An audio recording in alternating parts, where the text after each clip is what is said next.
Bonjour chez vous, c'est Hélène Rondeau, mercredi garde-manger. Regardez-moi ces beautés. Je dois en manger à tous les jours depuis que la saison est commencée. Et pourquoi je vous en parle ce matin, c'est parce qu'on est déjà début juin et que la saison des asperges du Québec s'étend à peu près jusqu'à la Saint-Jean-Baptiste. Alors, on a encore le temps d'en profiter et j'ai eu l'idée de vous amener à Saint-Thomas-de-Joliette à la rencontre de Mario Rondeau, c'est un producteur d'asperges.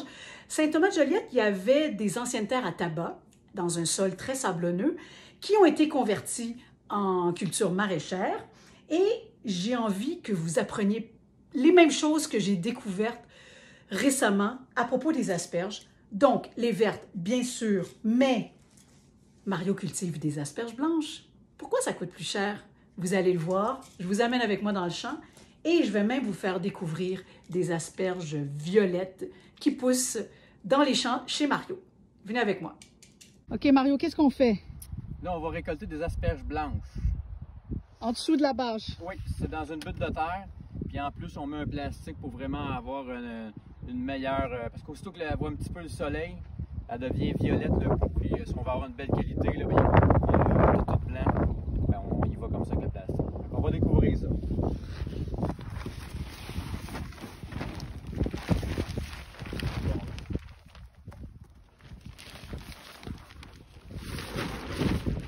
Ah, il y a des petites têtes qui se pointent le bout du nez. On va prendre les plus belles. Tu prends toujours les plus belles.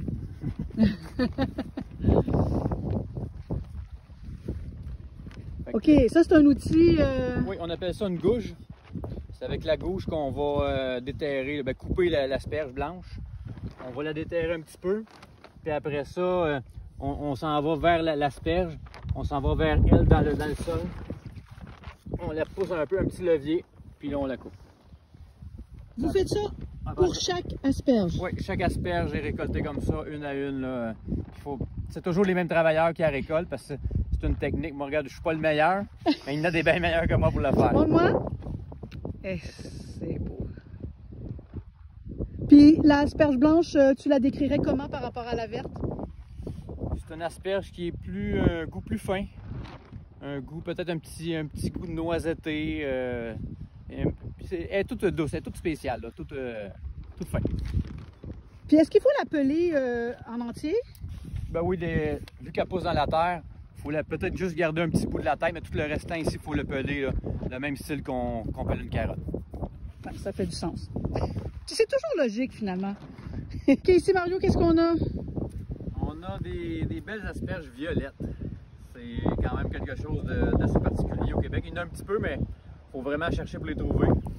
Fait qu'ils se cultivent comme les vertes. C'est sûr que c'est une plante qui n'a pas été sélectionnée beaucoup, fait que les rendements sont pas comme la verte. Fait que c'est pour ça qu'elle est plus dispendieuse et plus rare. Fait que c'est une belle asperge. Fait que, vu que c'est une variété qui n'a pas été sélectionnée, mais on se retrouve avec des gros écarts, on se retrouve avec des fines, on se retrouve avec vraiment des bigs. Puis en termes de saveur, ça ressemble à la verte? C'est un goût plus sucré que la verte, mais pour l'apprécier, il faut vraiment la manger crue. Je te crois pas. Donne donc voir. Oui. Merci. Oh. C'est bon. C'est super tendre. Regarde, je vais montrer à ma caméra. C'est même vert à l'intérieur. Wow! Ça, c'est spectaculaire. Puis, tu as pris l'idée en Europe ou ça vient d'où, ça, de la violette comme ça? Ben, la violette, il y en a un petit peu en Europe. Il y en a un petit peu aux États-Unis. Mais il y a peut-être 4-5 variétés dans le monde de violette. C'est vraiment marginal. Là. Donc, il ne faut pas trop la cuire, j'imagine, si on ne veut pas perdre sa belle coloration. Ben, le producteur dirait de ne pas les cuire du tout. Pour apprécier le goût gustatif là, différent des vertes. Puis après ça, on les cuit trop, ben, ils vont devenir vertes foncées. Oui. Fait que l'idéal, c'est de les manger en salade crue ou en petits tronçons. C'est étonnamment tendre et pas fibreux. J'adore ça. Bon ben. Si la plante manque pas d'eau, ça devrait pas être fibreux. Jamais. Pensez-vous que je me suis laissée un petit peu emporter par mon enthousiasme devant autant de beaux produits d'exception? Je vous jure qu'il n'y a rien qui sera perdu chez moi avec ces belles asperges. Il y a 3 trucs que je voudrais vous partager. Premièrement, les grosses asperges blanches, Mario le disait, ou les grosses asperges vertes, on doit les peler. Alors, vous avez 2 options, c'est-à-dire que vous prenez le petit économe, soit que vous soutenez avec vos doigts pour pas que l'asperge casse, ou bien vous le déposez sur une surface de travail et vous pelez l'asperge comme ceci. Et voilà. Deuxième chose, souvent, et c'est un mythe, on entend des gens dire que pour savoir quelle partie consommer dans une asperge, on n'a qu'à la plier et là où elle casse, ben c'est là qui est la partie la plus tendre à consommer. C'est une erreur. Pourquoi? Vous allez voir tout de suite, juste en regardant la différence de couleur. Si l'asperge a été récoltée dans toute sa portion verte, elle est prête à être consommée de la tête aux pieds.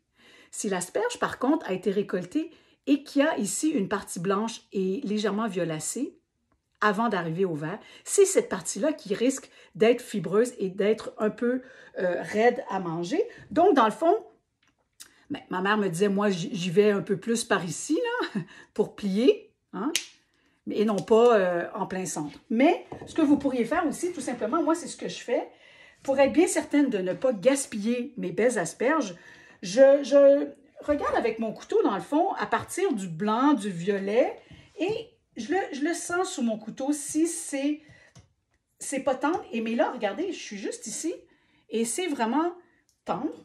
Donc, il n'y a aucun problème, voyez-vous, c'est seulement ça que je vais mettre de côté, et non pas la moitié de mon asperge. Donc ça, c'est une autre chose que je voulais vous dire. Autre chose, si vous voulez utiliser les grosses asperges ou les moyennes pour cuire sur le barbecue, ce qui est une technique vraiment délicieuse, mon Dieu, on mange ça avec les doigts à l'apéro, c'est si bon. Et que vous n'avez pas de petit panier troué, voilà un truc très simple, c'est que vous allez enfiler les asperges sur deux brochettes en bois que vous aurez préalablement trempées dans l'eau pour ne pas qu'elles prennent feu. Et à ce moment-là, quand vous déposez vos asperges, elles ne vont pas tomber entre les grilles et pour les retourner, c'est très facile. Alors ça, c'est un petit truc que je voulais vous donner. Et puis, il me reste qu'à vous souhaiter de belles découvertes avec nos asperges du Québec. Profitez-en.